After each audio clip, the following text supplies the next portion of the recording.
Bonjour, aujourd'hui nous allons parler des piliers du développement durable. À tout de suite.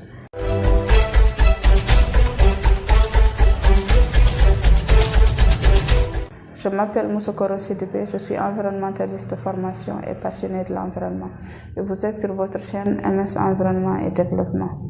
Alors, bien que le développement durable a été connu du grand public à partir de 1987, grâce au rapport Brundtland, c'est en 1992, lors du sommet de la Terre à Rio de Janeiro au Brésil, qu'a été reconnu les 3 piliers du développement durable, notamment le pilier social, le pilier environnemental et le pilier économique. Le pilier environnemental consiste au respect de l'environnement, à la gestion responsable des ressources naturelles. Il nous pousse à ne pas dégrader la planète à cause des problèmes environnementaux tels que les déchets, les pollutions et la surexploitation des ressources naturelles. Et ce pilier nous incite également à diminuer notre empreinte écologique. Alors le deuxième pilier, c'est le pilier social. Ce pilier vise à la réduction des inégalités sociales telles que les discriminations et les exclusions. Ce pilier vise également au bien-être des populations. Pour le troisième pilier, c'est le pilier économique. Alors pour ce pilier, même si le pilier environnemental et le pilier social sont en marche, tant que le pilier économique n'est pas en marche, on ne va pas arriver au développement durable qu'on recherche.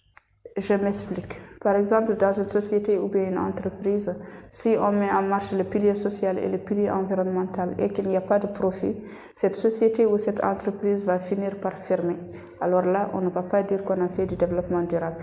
Ce pilier économique intègre aussi d'autres notions économiques en relation avec l'environnement, telles que l'économie circulaire, le commerce équitable et l'économie locale.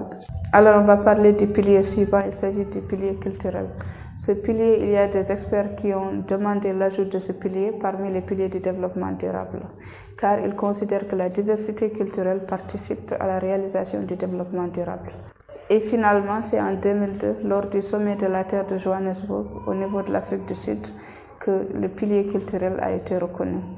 Et d'ailleurs, en 2010, il y a eu une autre conférence internationale qui, à la fin de cette conférence, il y a un document qui est sorti intitulé « La culture, 4e pilier du développement durable ». Alors, le dernier pilier dont on doit parler dans cette vidéo, il s'agit du pilier institutionnel ou bien pilier gouvernance. Et selon les experts, pour ce pilier, il faut également l'inclure parmi les piliers du développement durable, car les chercheurs ou bien les experts, ils jugent que c'est un pilier qui est important pour la bonne marche du développement durable et que les acteurs qui régissent ce pilier sont importants pour la mise en œuvre du développement durable, notamment le niveau individu.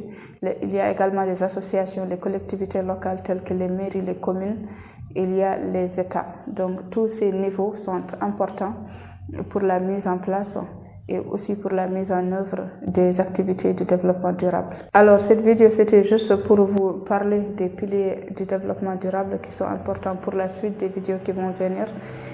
Car cette vidéo nous a permis de parler des différents aspects environnementaux, sociaux, économiques, culturels et institutionnels du développement durable.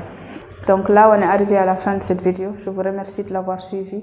Abonnez-vous à la chaîne pour plus de vidéos et pour aider à l'évolution de la chaîne. Je vous remercie et je vous dis à très bientôt.